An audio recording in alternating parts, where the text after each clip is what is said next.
It was a crisp autumn morning when my son, Alex, and I were going through our usual routine. At 12 years old, he was finally at that age where he wanted some independence, so we had recently agreed that he could wait at the bus stop alone while I watched from our front porch, just 3 houses down. I could still keep an eye on him, but he got to feel like a big kid. As chief of police in our small town of Oakridge, I knew every neighbor and had personally ensured this was one of the safest communities in the county. Still, parental instinct dies hard. "Got your lunch?" I asked, straightening his collar as he fidgeted. "Yes, Mom," Alex replied with that preteen exasperation that had become all too familiar lately. "It's in my backpack. And you remember to wait until the bus comes to a complete stop before approaching." "I know, Mom, you've only told me 1,000 times," he said with an eye roll that somehow managed to be both annoying and endearing. I smiled and kissed the top of his head. "All right, Officer Alex, you're dismissed to your post." He grinned at our inside joke and headed down our driveway toward the bus stop at the corner, his oversized backpack bouncing against his skinny frame. I settled into the porch swing with my coffee, enjoying these few peaceful moments before heading to the station. From my vantage point, I could see the group of neighborhood kids gathering at the stop. Everything seemed normal until I noticed a woman in a beige pantsuit marching across the street, clipboard in hand. It was Beverly Cunningham, or as many in the neighborhood secretly called her, Clipboard Beverly. As the president of our homeowners association, she took her position with a seriousness that would be comical if it weren't so infuriating. In the 6 months since we'd moved in, I'd already received 2 notices about my garbage cans being visible from the street for more than 24 hours and one about my holiday decorations being excessive and tasteless. I'd been meaning to attend an HOA meeting to see this woman in action, but my work schedule hadn't allowed it yet. I watched as Beverly approached the bus stop, her lips already pressed into that thin line that meant someone was about to get an earful. Through my open window, I could hear her voice carrying across the morning air. "Excuse me, children, who does this belong to?" she demanded, pointing at something on the ground. I straightened up, straining to see what had caught her attention. It appeared to be a candy wrapper. "I don't know," one of the kids mumbled.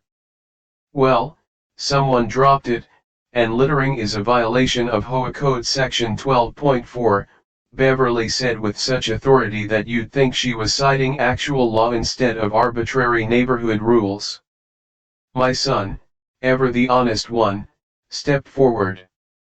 "I think it might be mine from yesterday. Sorry, I'll throw it away when I get to school."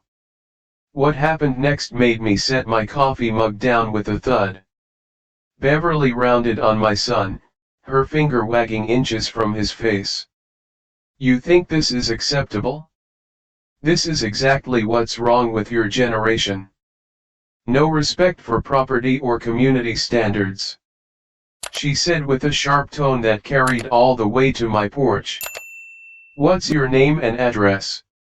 Your parents will be receiving a formal violation notice and possibly a fine."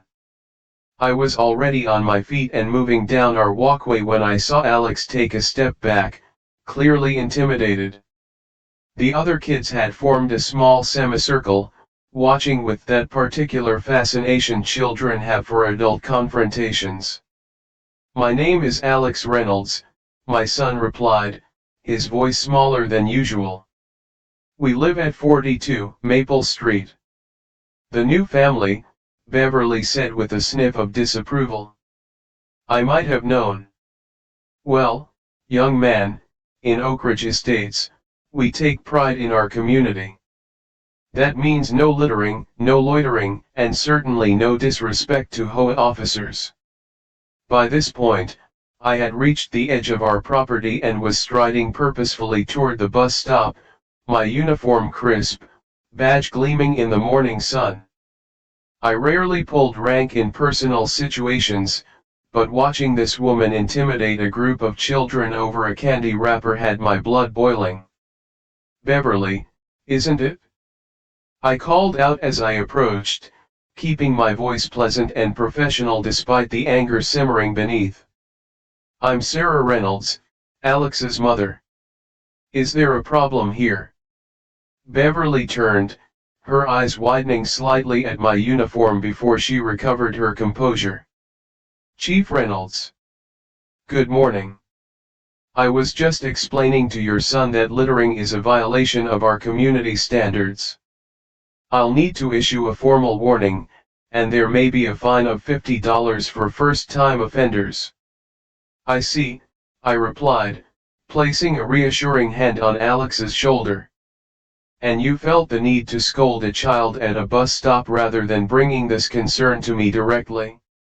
I've found that most kids respond better to guidance than public humiliation." Beverly clutched her clipboard tighter. "The HOA bylaws don't make exceptions for age. Rules are rules, Chief Reynolds. I would have. She thought that someone in your position would understand the importance of enforcement." The irony of her statement wasn't lost on me. I'd spent 15 years in law enforcement, the last 3 as chief, and if there was one thing I'd learned, it was the difference between enforcement and harassment. I understand the importance of appropriate enforcement, proportional response, and most importantly, treating community members with respect, I said, my voice taking on the authoritative tone I typically reserved for briefing my officers. "Now, my son has admitted to accidentally dropping a wrapper and has committed to properly disposing of it. In my professional opinion, this matter is resolved." Beverly's face flushed. "This isn't about your professional opinion, Chief Reynolds. This is HOA jurisdiction. I have every right to issue violations as I see fit." The school bus appeared around the corner, momentarily distracting the children. I stepped closer to Beverly, lowering my voice. "You have the right to issue reasonable violations through proper channels, not to berate children waiting for their school bus. If you have concerns about my family's compliance with HOA regulations, I encourage you to mail them to me directly. Now, if you'll excuse us, the kids need to board their bus safely." I turned to the children with a smile. "Everyone remember to look both ways and wait for the bus to come to a complete stop before approaching." As the bus pulled up, I gave Alex a quick hug. "Have a good day, buddy. Don't worry about this, I'll handle it." He nodded, still looking a bit shaken, and boarded the bus with his friends. I waited until the bus pulled away before turning back to Beverly, who was furiously scribbling on her clipboard. "Chief Reynolds, you'll be receiving a formal complaint, not only about the littering but about your interference with HOA business," she said with venom in her voice. "The board meets this Thursday evening. I suggest you attend if you wish to avoid escalating fines." I smiled pleasantly. "I appreciate the invitation, Beverly. I've been meaning to attend a meeting. Thursday works perfectly for my schedule." She seemed taken aback by my easy agreement but quickly recovered. 6 p.m. sharp. Violations like these accumulate daily interest if left unaddressed. "I'm well aware of how penalties work," I replied, still maintaining my professional demeanor. "I'll see you Thursday. For you, a free like is easy. But for me, it is the greatest support and encouragement. For this video, can you give me 1 like and 1 subscription? Thank you very much." As Beverly marched back across the street to her immaculately landscaped home, I took a deep breath and headed back to my house. This wasn't just about a candy wrapper or an overzealous HOA president anymore. This was about a pattern of behavior that was affecting the quality of life in our neighborhood. I'd heard whispers from neighbors about Beverly's reign of terror, the elderly couple who'd been fined for their medical equipment being visible from the street, the single dad who'd received violations when his kids' bikes were left out overnight, the new mother who'd been reprimanded for having delivery boxes on her porch for more than 2 hours. Over the next 3 days, I did my homework. I reviewed the HOA bylaws thoroughly, confirming what I'd suspected. Many of Beverly's violations weren't actually in the written rules but were her own interpretations. I spoke with neighbors and collected statements about their experiences. I even consulted with the city attorney about the legal limitations of HOA enforcement powers. By Thursday evening, I was ready. I arrived at the community center in my civilian clothes but made sure my police department windbreaker was visible as I took a seat near the front of the room. The look of surprise on Beverly's face when she saw me was almost worth the whole ordeal. "Welcome to the monthly meeting of the Oakridge Estates Homeowners Association," Beverly began, her voice dripping with artificial sweetness. "We have several items on the agenda tonight, but first, I'd like to address some recent violations that have been brought to the board's attention." She proceeded to list a series of minor infractions, reading off addresses and names with obvious relish. When she got to our address, she paused dramatically. 42 Maple Street, Reynolds family. Violations include littering in common areas, interference with HOA operations, and disrespectful conduct toward an HOA officer. Recommended fine, $150. Several neighbors gasped, and I could feel their eyes on me.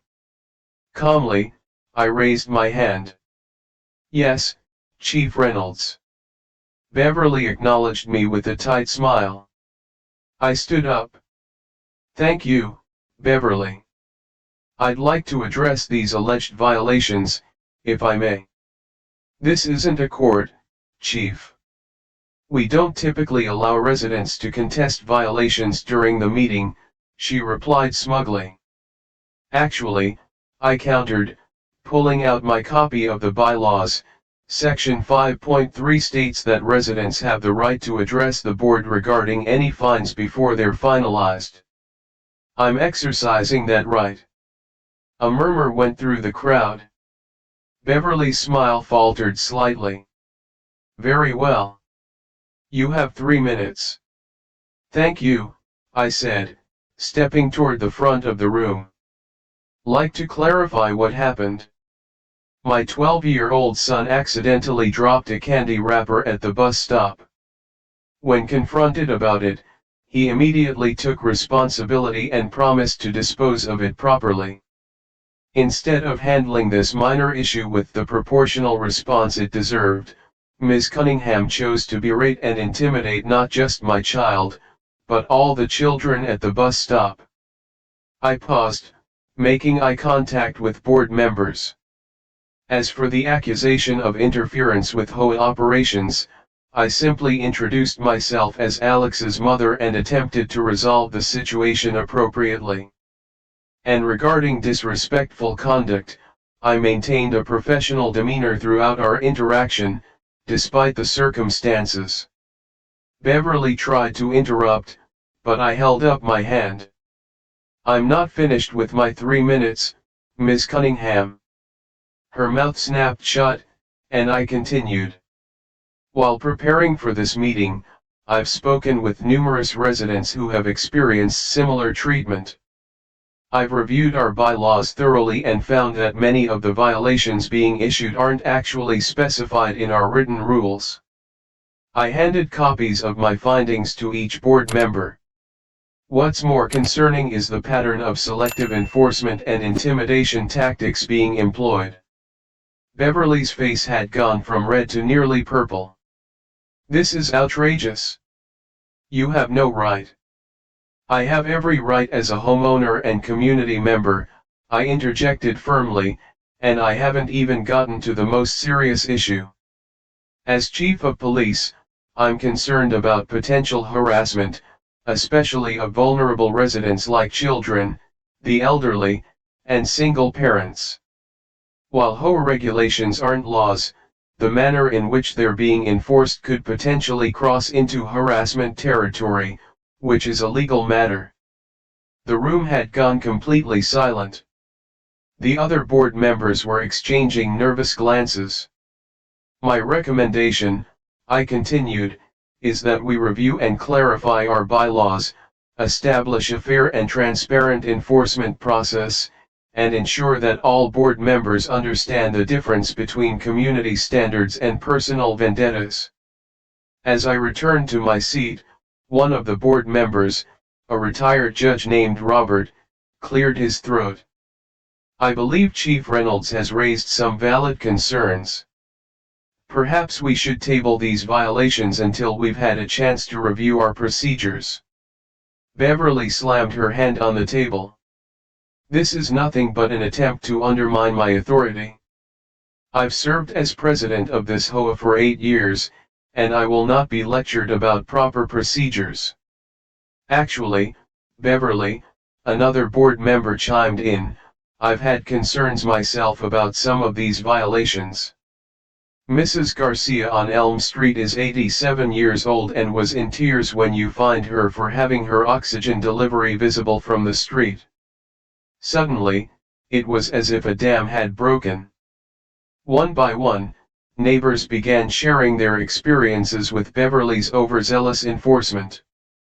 The more they talked, the more deflated Beverly became. By the end of the meeting, the board had voted to suspend all pending violations until a committee could review the bylaws and enforcement procedures. They also voted by a margin of 6-1, Beverly being the only dissenting vote, to require board members to attend a community relations workshop that, coincidentally, my department offered to civic organizations. As the meeting wrapped up, Beverly approached me, her clipboard conspicuously absent for once. Her face was a mixture of anger and humiliation. "You've made a powerful enemy today, Chief Reynolds," she hissed, quiet enough that only I could hear. "This isn't over." I looked her directly in the eyes, keeping my voice equally low. "You're right, Beverly, it isn't over. It's just beginning of fair, respectful enforcement of reasonable rules that bring our community together rather than divide it. And for the record, intimidating a police officer is never a wise choice." The color drained from her face as the implication of my words sank in. Without another word, she turned and stormed out of the community center, leaving her precious clipboard behind on the table. As I watched her retreating figure, I couldn't help but feel a small sense of satisfaction. Sometimes justice isn't served in a courtroom or on the streets, sometimes it happens in a community center with nothing more than the truth and a copy of the bylaws.